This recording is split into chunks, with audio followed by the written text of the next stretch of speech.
그들이 이 말을 듣고 마음에 찔려 베드로와 다른 사도들에게 물어 이르되, 형제들아, 우리가 어찌할꼬? 너희가 회개하여 각각 예수 그리스도의 이름으로 세례를 받고 죄 사함을 받으라. 그리하면 성령의 선물을 받으리니 이 약속은 너희와 너희의 자녀와 모든 먼데 사람 곧 주 우리 하나님이 얼마든지 부르시는 자들에게 하신 것이라. 또 여러 말로 확증하며 권하여 너희가 이 패역한 세대에서 구원을 받으라.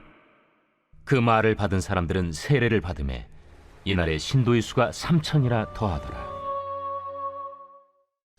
할렐루야. 참으로 좋은 아침입니다. 오곡 백가가 무르익고 추수의 계절을 맞아서 모든 사람들이 풍요를 누리고 기쁨으로 충만한 계절이 바로 이 계절이 아닌가 싶습니다. 오늘 모든 무르익는 오곡 백가가 무르익어 결실하듯이 오늘 우리의 신앙도 오늘 말씀을 듣고 단단히 결실되어져서 큰 수확을 거두는 한 해가 되었으면 좋겠습니다. 자, 우리가 그리스도인답기 위해서는 반드시 우리가 감당해야 할 자기 역할과 자기 몫이 있습니다. 내가 그리스도인답은 그리스도인이 되기 위해서는 자기에게 주어진 역할과 자기의 몫을 다 해야 된다, 그런 말씀이죠. 내가 그 역할을 온전히 감당하지 못한다면 예수를 믿는 성도로서 주님 앞에, 교회 앞에, 세상 사람들 앞에 본이 되지 못할 뿐만 아니라 하나님께 영광을 돌려드리지 못하고 그리스도인으로서 세상 사람들에게 본이 되지 못함으로 전도의 길이 열리기보다는 전도의 길이 막혀 교회의 성장에 방해가 되고 하나님의 영광만을 가리게 될 것입니다. 우리가 하나님께 영광을 돌려드리고 자신의 역할과 자신의 몫을 다하기 위해서는 첫째로 성도는 세상 사람들에게 물음을 불러 일으킬 수 있어야 됩니다. 오늘 본문 사도행전 2장 37절은 이렇게 말씀합니다. 그들이 이 말을 듣고 마음에 찔려 베드로와 다른 제자들에게 물어 가로되, 형제들아, 우리가 어찌할꼬? 라고 묻고 있습니다. 복음의 메시지를 듣고 우리가 어떻게 해야 됩니까? 라고 지금 묻고 있는 것이죠.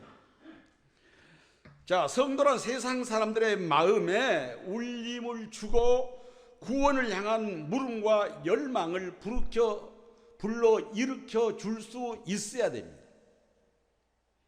이런 성도가 성도다운 성도입니다. 예수님 당시 사람들은 자신의 삶에 대한 의문을 갖기 시작을 했고 마음속 깊이 물음을 불러 일으키기 시작을 했습니다. 길거리에서 구걸하던 소경 바디메오는 예수님의 소식을 듣고 자신도 눈을 뜨고 새로운 인생을 살 수 있는 것 아닌가라는 마음의 물음을 갖고 예수님을 부릅니다. 마가복음 10장 47절에 바디메오가 이렇게 외칩니다. 다윗의 자손 예수여, 나를 불쌍히 여기시옵소서. 12년 동안 혈병을 앓던 여인은 예수님의 소식을 듣고 이렇게 살다가 죽는 것 외에는 길이 없다던 세상 의사들의 단정에 대해 자신도 병에서 벗어나서 새로운 인생을 살 수 있겠다라는 마음의 물음을 갖고 예수님 앞에 나옵니다. 누가복음 8장 43절로 44절입니다. 이에 12해를 혈루증으로 앓는 중에 아무에게도 고침을 받지 못하던 여자가 예수의 뒤로 와서 그의 옷가에 손을 대니 혈루증이 즉시 그쳤더라. 아멘.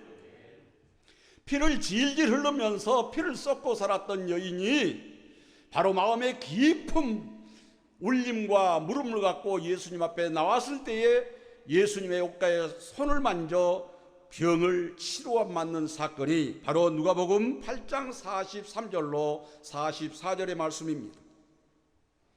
평생 죄인 취급을 당하고 매국노란 소리를 들으면서도 부와 영광만을 추구하면서 부를 축적하며 살아왔던 삭개오도 예수님의 소식을 듣고 마음속에 부귀 영화 외에 또 다른 인생이 있는 것 아닌가라는 마음속 깊은 곳에서 울림과 무림을 갖고 예수님을 찾아 나옵니다. 바로 누가복음 19장 3절로 5절 말씀입니다. 그가 예수께서 어떠한 사람인가 하여 보고자 하되 키가 작고 사람이 많아 할 수 없어 앞으로 달려가서 보기 위하여 돌 모아가 나무에 올라가니 이는 예수께서 그리로 지나가시게 되밀어라. 예수께서 그도 이르사 쳐다보시고 이르시되 삭개오야 속히 내오너라. 내가 오늘 내 집에 유하여야 하겠다. 아멘. 부귀 영화만을 추구하면서 부를 축적했던 삭개오, 자, 그런 그가 마음의 깊은 울림과 물음을 갖고 예수님을 찾아 나왔을 때에 예수님을 만나게 되고 그 집에 구원의 은총이 임했던 것을 우리는 볼 수가 있게 됩니다. 이런 마음의 물음과 울림으로 인해서 그들은 예수님 앞에 나오게 되므로 예수님을 만나게 되고 치유받게 되고 변화되고 새로운 인생을 열어가게 된 것을 성경의 믿음의 선진들을 통해서 우리에게 밝히 말씀해 주고 계신 것을 우리는 볼 수가 있게 됩니다. 왜 사람들은 예수님으로 인해 마음의 울림을 받고 새로운 인생의 삶에 대한 물음을 갖게 되는 것일까요? 자, 그것은 예수님이 지금까지 누구도 보여주지 못하던 어둠 속에서 빛과 소망과 희망을 보여주셨기 때문입니다. 그 누구도 보여주지 못했던 어둠 속의 빛과 희망과 소망을 보여주셨기 때문에 모든 사람들이 마음의 울림을 받고 마음의 물음을 갖고 예수님 앞에 달려 나온 것입니다. 병들어 죽어가는 인생에게 치료와 회복의 빛을 보여주셨던 것이 예수님 아닙니까? 요한복음 5장 8절로 9절은 말씀합니다. 예수께서 이르시되 일어나 네 자리를 들고 가라 하시니 그 사람이 곧 나서 자리를 들고 걸어가더라. 아멘. 38년 동안이나 병에 찌들어서 죽을 날만 기다렸던 병자가 예수님을 만남으로 인해서 병을 치료함 받고 새 삶을 살았던 것을 우리는 요한복음 5장을 통해서 볼 수가 있게 됩니다. 인생의 실패와 좌절과 불경기 속에서 몸부림치는 인생에게 축복과 소망의 빛을 보여주셨기 때문입니다. 누가복음 5장 5절로 6절은 말씀합니다. 시몬이 대답하여 이르되 선생님, 우리들이 밤이 새도록 수고하였으되 잡은 것이 없지만은 말씀에 의지하여 내가 그물을 내리이다 하고 그렇게 하니 고기를 잡은 것이 심이 많아 그물이 찢어지는지라. 이에 다른 배에 있는 동무들에게 손짓해서 와서 도와달라 하니 그들이 와서 2배 채움에 잠기게 되었더라. 인생의 실패에 쓴 잔을 마시고 사업의 실패에 쓴 잔을 마시고 좌절하고 있는 그에게 주님이 찾아오셔서 그에게 축복을 안겨주었던 것이 바로 시몬 베드로입니다.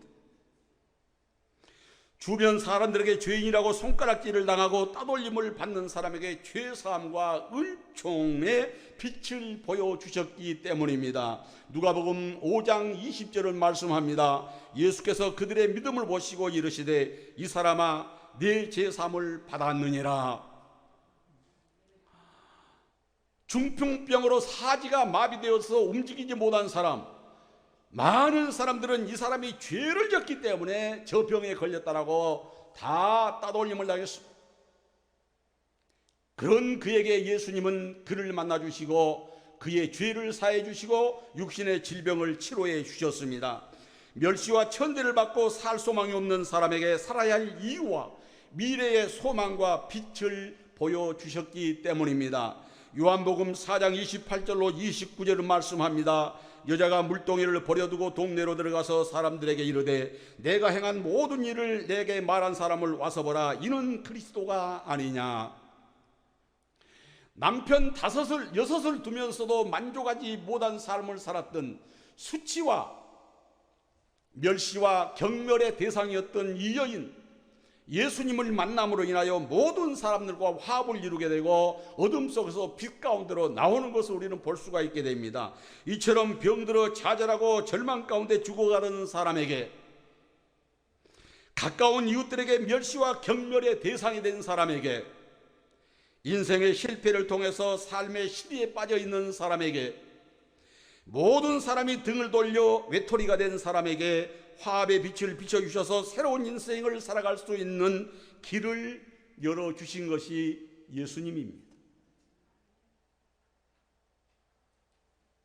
여러분, 예수님 앞에 나와 예수님을 만나게 되면 어떠한 문제와 어떤 난관에 봉착되었다 할지라도 그 문제를 해결받을 뿐만이 아니라 어둠 가운데서 빛 가운데로 잃어버렸던 것을 회복하는 삶을 살 수 있음을 믿으시기를 주님의 이름으로 축원합니다. 오늘 우리들도 사람들의 마음에 울림과 물음을 주어서 그로 인해서 그들이 교회로 나와서 예수님을 만남으로 구원받고 변화되어 하나님의 영광을 드러낼 수 있는 사람들로 만들어 가야 할 사람들이 바로 저와 여러분입니다. 오늘 본문 말씀에도 오순절 성령 강림 사건과 베드로 설교를 통해서 많은 사람들이 마음의 찔림을 받고 사도들에게 질문을 하는 것을 우리는 볼 수가 있게 됩니다. 우리가 어찌해야 합니까? 우리가 어떻게 해야 구원을 받을 수 있겠습니까?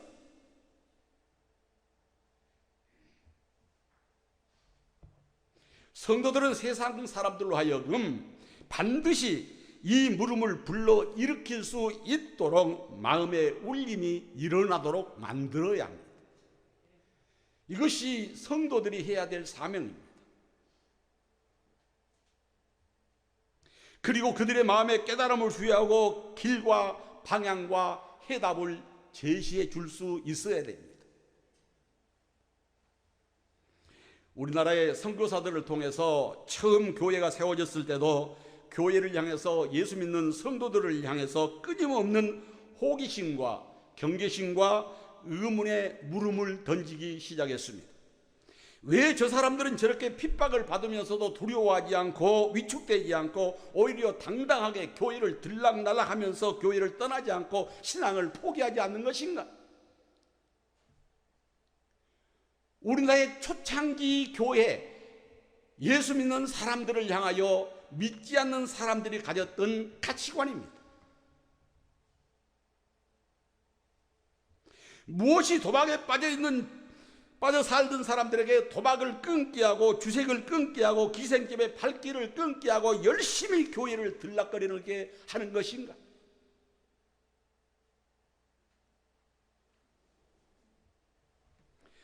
무엇이 양반과 상놈이 한자리에 앉아서 예배를 드리고 함께 먹고 마시면서 희낙낙하는 것인가? 여러분, 우리나라의 처음 초창기 교회가 세워지고 예수 믿는 사람이 하나둘씩 늘어날 때에 양반과 상놈의 존재가 존재했습니다. 양반과 상놈이 한자리에 앉는다는 거 상상도 할 수 없는 일입니다. 그런데 교회 안에서 이 일이 벌어진 거예요.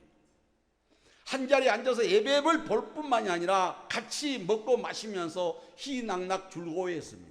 그러니까 믿지 않는 사람들이 보면서 무엇 때문에 왜 상놈과 양반이 한자리에서 예배를 보고 먹고 마시고 희낙낙 하는 것이냐는 겁니다. 도대체 저 속에 뭐가 있느냐는 거죠. 무엇 때문에 왜 끊임없는 마음의 물음과 마음의 울림을 통해서 저들이 그렇게 질문하고 있는 것입니다.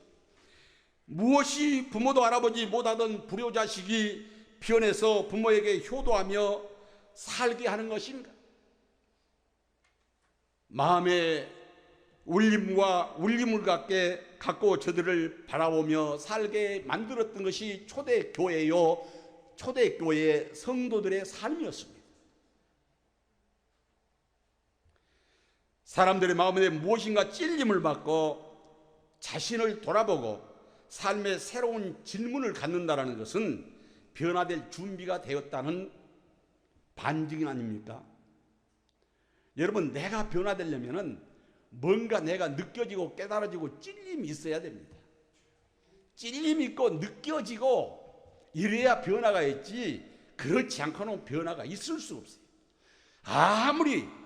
아무리 목회자가 매주 날마다 설교를 통해서 설교를 한들 성경을 매일 읽은들 깨달아지지 않으면 소용없습니다. 그래서 은혜는 깨달아진 게 은혜예요. 자기 자신에게서 자기가 느끼고 자신이 깨달을 때 변화의 시작이 됩니다. 자기가 느끼지 못하면 절대로 변화는 없어요. 남이 아무리 얘기해야 쇠기에 경이 낍니다. 자기가 느껴야 돼요. 자기가 깨달아야 돼요. 자기가 찔림이 있어야 돼요. 사도들이 복음을 전할 때 찔림이 있기 때문에 내가 어찌 해야 됩니까 하고 애절하게 통회하지 않습니까?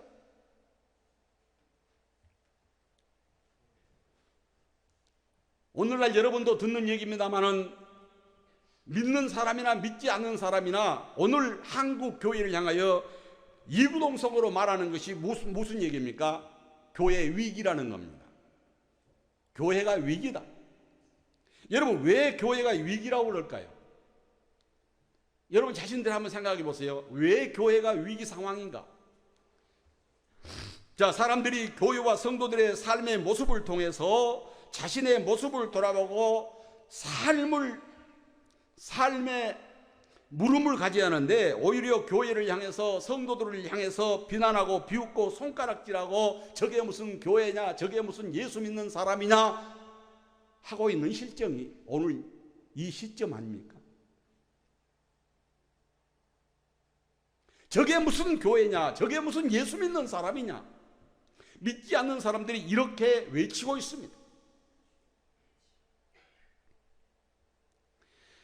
이것은 더 이상 교회와 성도들이 사람들의 마음에 울림을 주지 못하고 오히려 반감을 갖게 하고 교회 밖의 사람들에게 유익을 끼치지 못하고 삶의 본을 보이지 못하는 신앙생활을 하고 있다는 믿음의 삶의 결과 때문입니다.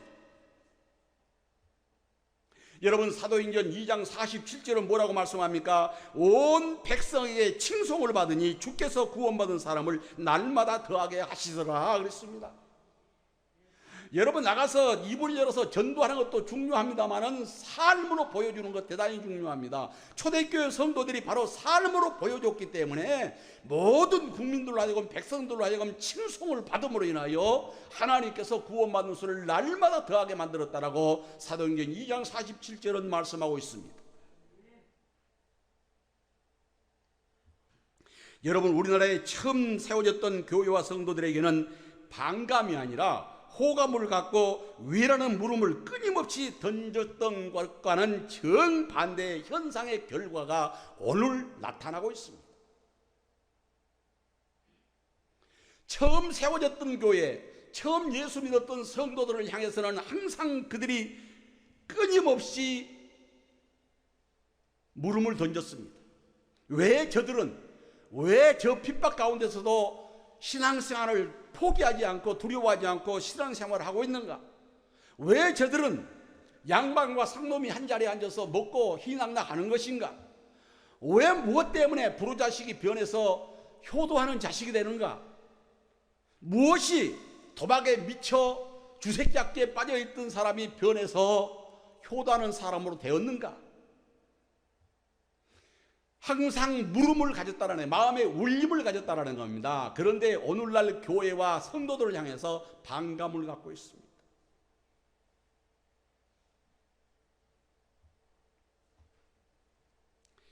톨스토이라는 사람은 어떻게 살아야 하는가라는 제목의 책을 썼습니다.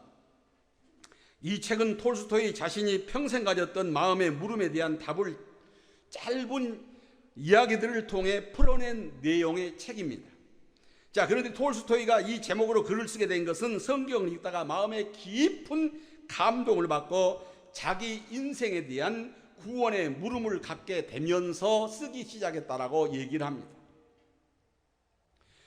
성경이 마음에 던져준 물음을 갖고 인생의 답을 찾고자 했던 자신의 삶에 대한 신앙적 고백 이야기가 이 책 내용입니다.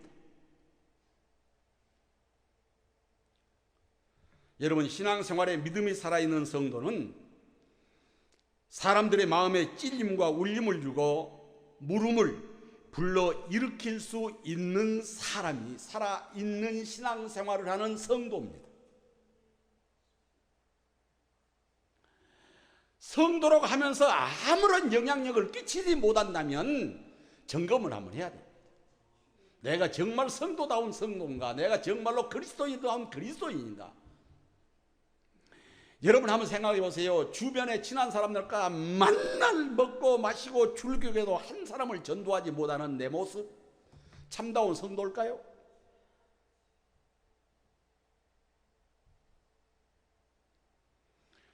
참다운 성도라면 이웃에게, 사람들에게 울림을 주고 물음을 불러 일으켜야 된다는 거죠. 어떻게 해야 구원받냐? 여러분, 복음을 전하지 못한다 할지라도 내 삶을 그들에게 예수 모습으로 보여준다면 그들이 내가 어떻게 하면 구원받을 수 있겠느냐 물어보겠 아닙니까?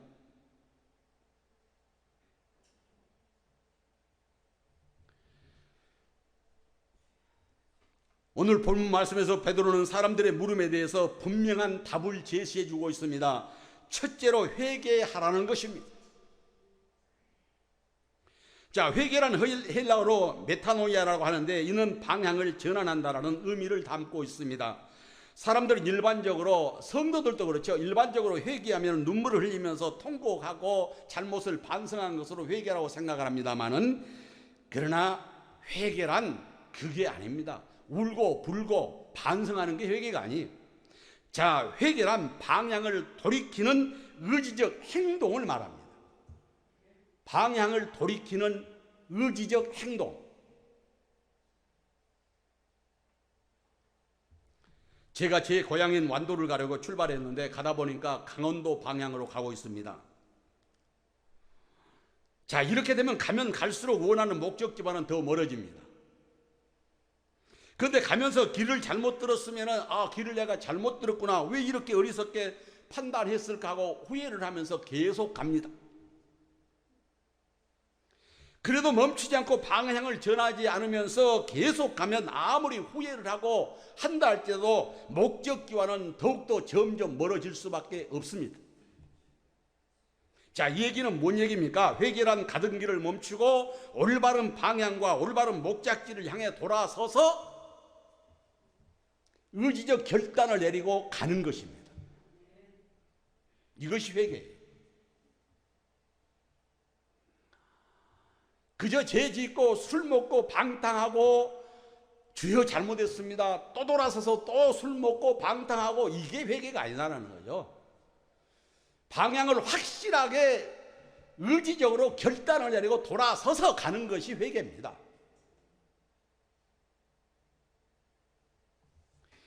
대부분의 사람들은 자신의 살아온 인생의 삶을 후회합니다. 자, 그러면서도 계속 그 삶의 길을 가는 것이 우리 아닙니까? 참 인생이 변한다는 게, 바뀐다는 게 어려워요. 그래서 옛 어른들이 그랬잖아요. 본심이 변하면 죽는다. 어른들이 그랬어요. 본심이 변하면 죽는 것이다. 그런데 예수 안에서 거듭나야 돼. 거듭나야. 거듭나야 됩니다. 죽었다가 살아나야 돼요. 그렇습니다. 이것은 후회와 반성은 될 수 있지만 회개는 아닙니다. 여러분, 술 먹는 사람들이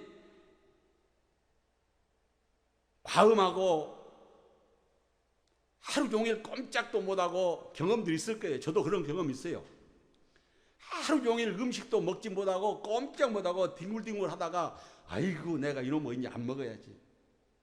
안 먹으면 얼마나 좋아요? 돌아서서 또 먹습니다. 이렇게 하는 게 회개가 아니다라는 거죠. 회개는 이렇게 하는 게 아니에요. 성경은 우리에게 회개를 촉구하고 있습니다. 예수님께서 처음으로 이 세상에서 공생애를 시작하시면서 세상을 하고 외친 첫 말씀이 무슨 말씀입니까?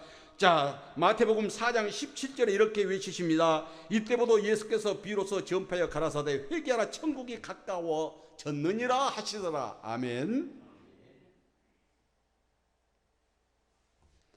성경이 말하는 회개는 분명합니다. 지금까지 자신이 중심이 되어 자신의 욕망을 위해 자기 길을 걸어왔습니다. 그 결과 그 삶에서 원치 않은 인생의 실패와 낭패와 절망을 경험하면서 수많은 상처와 무거운 짐을 지고 신음하는 인생의 삶을 살아왔던 것이 저와 여러분입니다.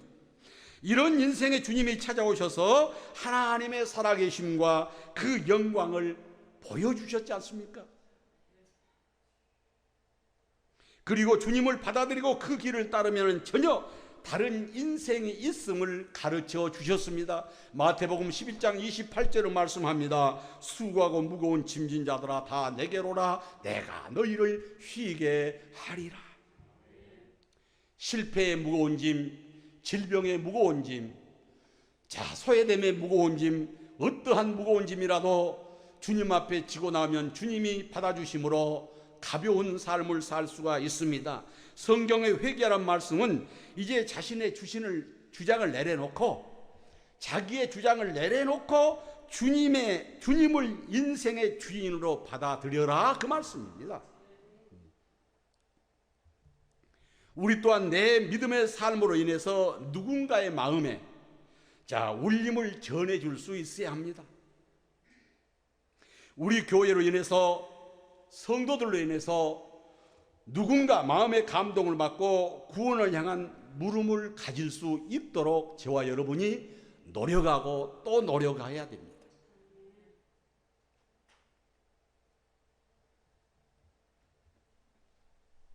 날마다 우리의 삶을 통해 성령의 도우심으로 주변 사람들의 마음에 울림을 주고 구원을 향한 물음을 불러 이끌어내는 삶을 사는 복된 성도들이 되실 수 있기를 주님의 이름으로 간절히 축원합니다.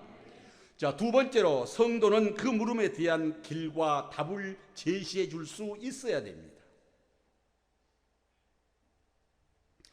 베드로와 11 사도가 서서 예수 그리스도의 사건과 복음을 전할 때 사람들의 마음은 출렁거리기 시작을 했습니다. 그 울림이 얼마나 강했던지 그 자리에서 사람들이 외칩니다. 우리가 어찌할꼬? 우리가 어떻게 해야 구원을 얻을 수 있겠습니까? 하고 절박한 심정으로 고백하고 있는 것을 우리는 볼 수가 있게 됩니다. 이 물음에 대하여 베드로는 분명한 길과 답을 제시합니다. 오늘 본문 사도행전 2장 38절에 이렇게 말씀합니다. 너희가 회개하여 각각 예수 그리스도의 이름으로 세례를 받고 죄 사함을 받아 그리하면 성령의 선물을 받으리라. 아멘. 회개하고 세례를 받으면 성령을 선물로 받는다라는 말씀입니다. 성도는 세상에 물음을 줄 뿐만이 아니라 그 물음에 대한 길도 답도 제시해 줄 수 있는 수준 높은 성경의 지식도 성도들이 갖추어야 합니다. 사람들은 살아가면서 수많은 물음과 난관에 부딪히면서 세상을 살아갑니다. 그러나 길과 답이 없기 때문에 낙심하고 두려워하고 좌절하고 힘겨워하면서 기쁨이 없는 삶을 억지로 살아가고 있는 모습들인 것을 우리는 볼 수가 있게 됩니다. 증거가 부족해서도 아닙니다. 한마디로 과거에 대한 미련 때문입니다. 소돔과 고모라 성이 멸망할 때 하나님께서 롯과 그의 가족들을 구원해서 소돔과 고모라에서 멀리 벗어나 구원을 얻도록 배려해 주셨지 않습니까? 그러면서 소돔과 고모라에서 무슨 소리가 들리고 어떤 일이 벌어져도 절대로 거기에 미련을 두지 말고 뒤돌아보지 말라고 신신당부를 했습니다. 그런데 롯의 아내는 구원을 향해 가다가 소돔과 고모라에서 거대한 불꽃이 일어나고 우레와 같은 소리가 들려오자 자기의 삶의 터전에 미련이 남아 뒤돌아봐 소금기둥이 된 것을 우리는 성경을 통해서 알 수 있지 않습니까? 창세기 19장 26절을 말씀합니다. 롯의 아내는 뒤를 돌아보므로 소금기둥이 되었더라. 안타까운 일입니다.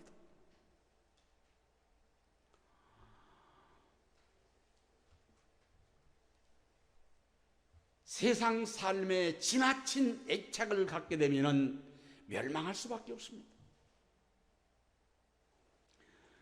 롯의 아내가 세상의 미련을 버렸었다면, 확실하게 끊어버렸었다면 소금기둥이 되는 어리석음을 범치 않았을 것입니다.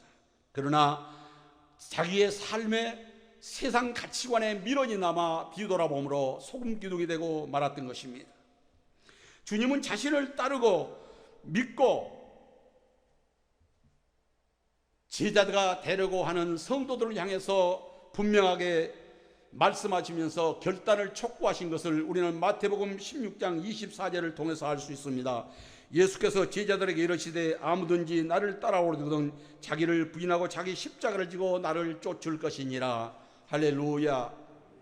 그렇습니다. 내 자신을 내려놓고 내 삶을 내려놓고 주님을 따를 때 주님은 제자로서 주님은 성도로서 그들과 함께 하시고 하나님이 이루고자 하는 뜻을 함께 이루어 나가십니다. 그뿐만 아니라 누가복음 14장 33절에서도 말씀하십니다. 이와 같이 너희 중에 누구든지 자기의 모든 소유를 버리지 아니하면 능히 내 제자가 되지 못하리라. 이 말씀에 응답해서 사는 것이 회개의 열매를 맺고 사는 성도의 삶입니다. 구원의 삶에 대한 묻는 사람에게 베드로가 내린 두 번째 답은 예수 그리스도의 이름으로 세례를 받으라는 것입니다. 회개는 주님을 향해서 방향을 전환해서 돌아서서 새 길을 가는 것이 회개입니다. 그렇게 회개한 사람은 자신의 결심을 세례를 받음으로 확증하라는 것입니다. 자, 회개를 했으면 세례를 받음으로 믿음의 확증을 해라, 그런 얘기죠. 자, 여러분도 잘 알다시피 세례란 물속에 들어갔다가 다시 나오는 의식을 세례라고 그렇습니다. 여의도 순복음교회나 침례교회 일부에서는 지금도 세례식을 물속에 들어갔다가 나오는 이런 세례 의식을 진행을 합니다. 그러나 우리 장로교회에서는 약식 세례라고 해서 머리에 물을 뿌리는 세례 의식을 진행하지 않습니까? 머리에 물을 뿌려서 세례 의식을 행하든 물속에 들어갔다 나와서 세례 의식을 행하든 자, 의미는 똑같은 것입니다. 모든 교회들이 그렇게 다 갖춰놓고 세례 의식을 행할 수 있으면 좋겠습니다만은 그렇게 갖춰지지 못한 교회에서는 어찌할 수 없이 약식 세례를 해서 물을 머리에 뿌려 세례식을 할 수밖에 없습니다.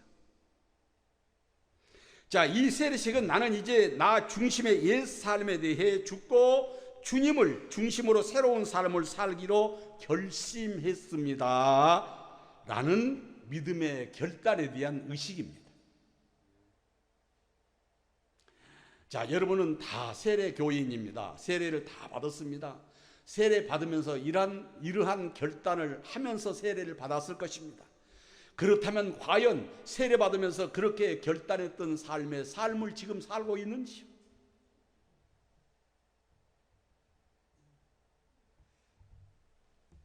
자, 우리 자신의 옛자와 삶은 물속에 장사 지내고 이제 주님과 함께 주님의 길을 따르는 물밖에 새로운 인생으로 길을 가겠습니다라는 믿음의 고백을 교회의 의식을 통해서 확인시켜 주는 것이 세례식입니다. 이 세례의 의미에 대해 로마서 6장 1절로 5절은 이렇게 말씀합니다. 그런즉 우리가 무슨 말하리요? 은혜를 더하게 하려고 죄에 거하겠느냐? 그럴 수 없느니라. 죄에 대하여 죽은 우리가 어찌 그 가운데 더 살리요? 무릇 그리스도 예수와 합하여 세례를 받은 우리는 그의 죽으심과 합하여 세례받은 줄을 알지 못하느냐?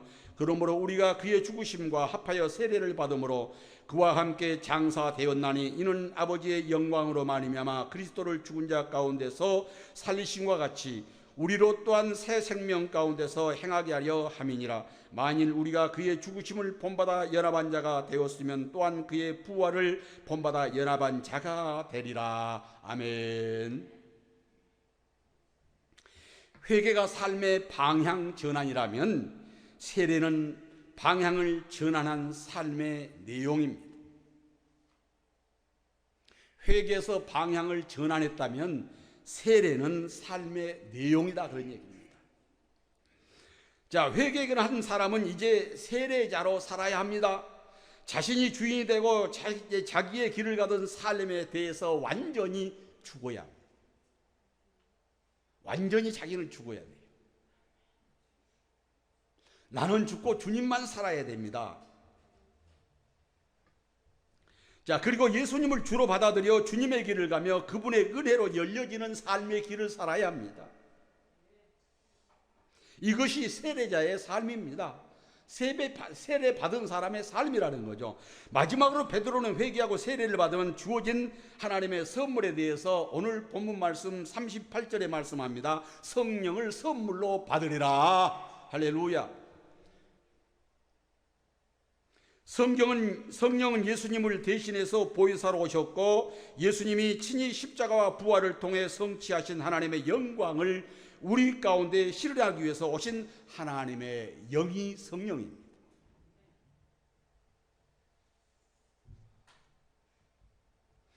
하나님께서 성령을 선물로 주신 것은 우리가 무슨 업적을 쌓거나 어떤 공로를 이루었기 때문에 주어진 것이 아닙니다. 회개하고 새로운 길을 가기로 믿음으로 결단한 것에 대한 하나님이 주신 선물이에요.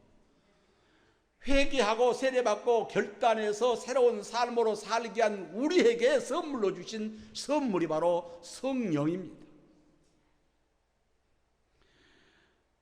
이것은 은혜입니다. 믿음으로 결단한 새로운 삶은 철저히 성령의 역사 속에서 베푸시는 하나님의 은혜로 이루어집니다.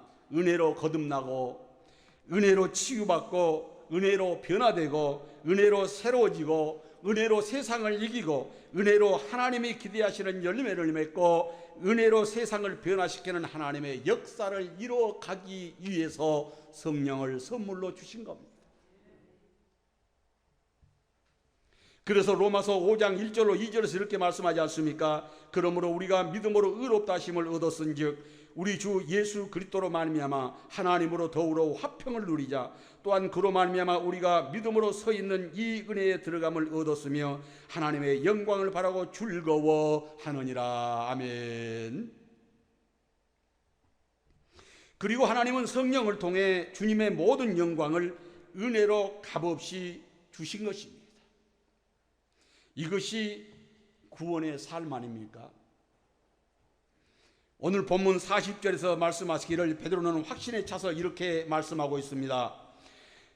또 여러 말로 확증하며 권하여 이르되 너희가 이 패역한 세대에서 구원을 받으라. 이 패역한 세대에서 구원을 받으라. 베드로가 사람들의 물음에 대한 해답과 길을 알려주었을 때 사람들은 어떻게 반응하고 있습니까? 자, 오늘 본문 말씀 41절입니다. 그 말을 받은 사람들은 세례를 받음에 이날에 신도의 수가 3,000이나 더하더라. 아멘. 자, 우리 교회도 이 축복이 넘쳐나기를 주님의 이름으로 간절히 소망합니다. 사랑하는 성도 여러분, 이렇게 성도는 예수 그리스도를 세상에 전하여 사람들이 구원에 대한 물음을 갖게 해줄 수 있어야 됩니다. 그리고 성도는 그 물음을 갖고 나오는 사람들에게 분명한 구원의 길과 답을 제시해 줄 수 있어야 합니다. 그리할 때 주님의 놀라운 구원의 축복이 이 세상에 이루어집니다. 오늘 본문 2장 39절을 말씀합니다. 이 약속은 너희와 너희 자녀와 모든 먼데 사람 곧 주 우리 하나님이 얼마든지 부르시는 자들에게 하신 것이니라. 아멘. 우리 주변에 어둠의 삶의 고통 속에서 신음하는 사람들이 날마다 우리 성도들의 삶을 통해서 마음의 울림을 받고 회개하여 주님께 나와서 구원받는 역사가 이루어질 수 있기를 간절히 주님의 이름으로 축원합니다. 자, 오늘 말씀을 생각하면서 잠시 기도합니다. 하나님, 나로 하여금 세상 사람들에게 물음을 불러일으킬 수 있는 능력을 주셔서 그 물음에 대한 길과 답을 줄 수 있는 성도로 성숙되어져서 죽어가는 영혼들을 주께로 돌아올 수 있도록 함으로 인하여 우리 교회가 부흥되는 부흥의 일꾼으로 쓰임받을 수 있도록 만들어 주시기를 간절히 잠시 기도하겠습니다. 살아계신 하나님 아버지, 초대교회 성도들을 향하여 주님의 말씀을 외칠 때에 우리가 어찌할 거라고 통곡하며 통회하며 아버지 하나님 몸부림치며 외쳤던 저들을 바라보면서 우리 또한 아버지 하나님 모든 사람들의 마음에 울림을 주고 또한 물음을 일으킬 수 있는 능력을 주셔서 또한 우리로 하여금 마지막 때에 죽어가는 영혼들을 주께로 인도하여 교회를 부흥시켜 나가며 하나님의 나라를 확장시켜 나가기에 부족함이 없는 일꾼들로 성숙되어 갈 수 있도록 주님이 친히 인도하여 주시옵소서. 그래서 마지막 때 주님 앞에 섰을 때 잘했다 칭찬받는 성도들이 다가 될 수 있도록 주님이 인도하여 주시옵소서. 살아계신 하나님 감사합니다. 초대교회 성도들의 모습을 통하여 우리 모습을 다시 한번 바라보게 하시고, 초대교회의 모습을 본받아서 우리 역시 변화되어 새 사람 되어 하나님이여 내 자아를 버리며 내 가치관을 내려놓고 오직 하나님을 사랑하는, 하나님을 뜨겁게 인정하며 하나님을 환영하는 삶을 살아갈 수 있는 성도들로 성숙되어질 수 있도록 주님 인도하여 주시옵소서. 특히 아버지 하나님, 우리 성도들이 믿음이 아버지 하나님 성숙되어져서 주변의 모든 사람들에게 마음의 울림을 불러일으키게 하시고 물음을 불러일으키게 하셔서 저들이 어찌할고 통해할 수 있는 역사가 우리 주변에서 일어날 수 있도록 인도해 주시옵소서. 그래서 아버지 하나님, 교회가 차고 넘치는 성장을 통하여 하나님의 나라를 확장시켜 나가기에 부족함이 없도록 주님 인도하여 주시옵소서. 예수님의 거룩하신 이름으로 감사하며 기도드리옵나이다. 아멘.